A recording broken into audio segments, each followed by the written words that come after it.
السلام عليكم ورحمة الله وبركاته. ازيكم عاملين ايه؟ يا رب دايما تكونوا بخير وفي احسن صحة وفي احسن حال. يوم جديد فيديو جديد عامل ان شاء الله. النهاردة وصفة جامدة جدا، اوصال الدجاج على الطريقة التركية. طعمها خطير بجد، وصفة لازم تجربوها.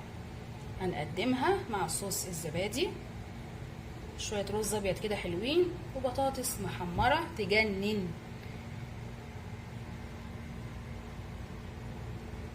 سيدي.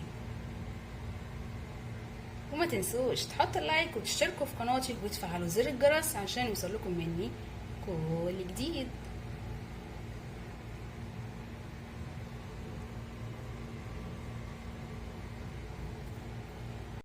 ويلا بينا على المقادير. معايا صدور دجاج متقطعه نصين، وبعد كده تقطعيها بقى ايه مكعبات بالشكل ده. علبه زبادي كبيره، ومعايا التوابل الحلوه بتاعتنا: زعتر مجفف، معلقه كبيره من الملح، فلفل اسود وقرفه وكمون، بابريكا، بس كده. ومعلقه حلوه كده من عصير الليمون، ومعلقه من معجون الطماطم او صلصه الطماطم، ومعلقتين كبار من زيت الزيتون. مفيش اسهل ولا ابسط من كده. يلا بينا بقى على الطريقه. يلا بسم الله الرحمن الرحيم. نحط اول حاجه في البوله الزبادي وزيت الزيتون،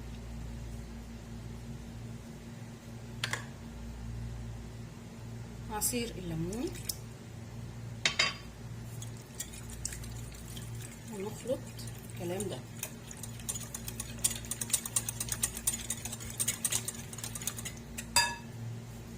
ومعلقه كبيره من صلصه الطماطم.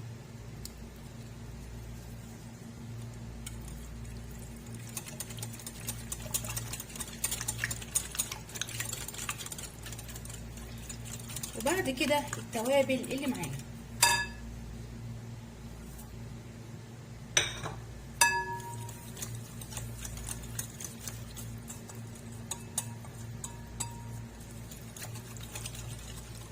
كده تكون جاهزه معانا. نجيب بقى الصدور بتاعتنا متقطعه ونحطها على الخليط الحلو ده.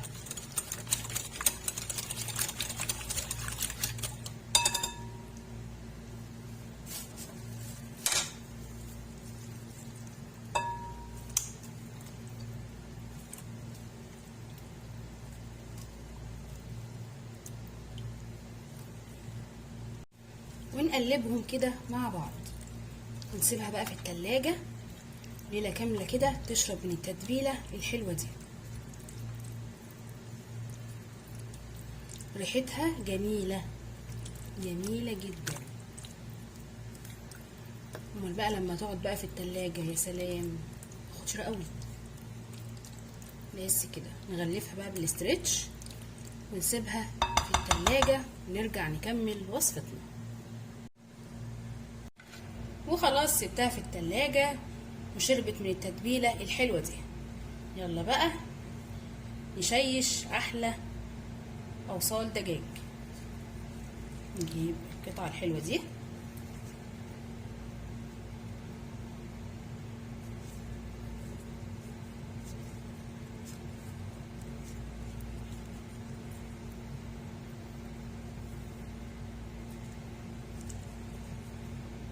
تكوني بقى ايه بلة الاسياخ دي.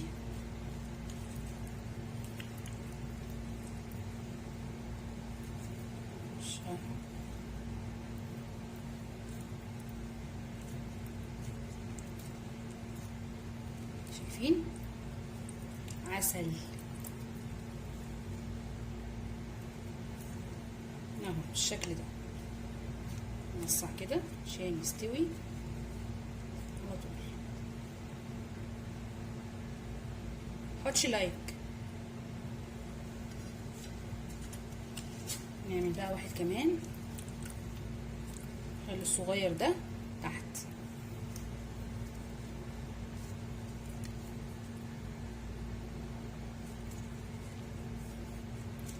عايزه بقى تحطي فلفل طماطم زي ايه ما انت عايزه.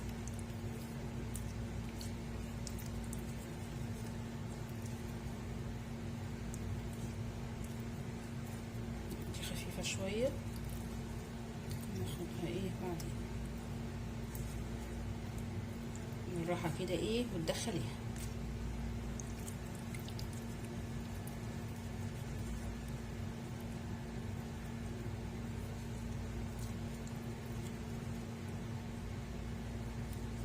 اهو بالشكل ده.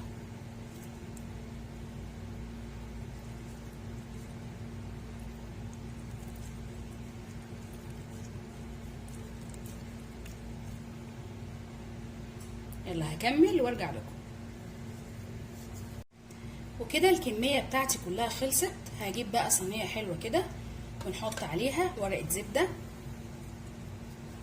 وبعدين نبص على الشبكه بالشكل ده.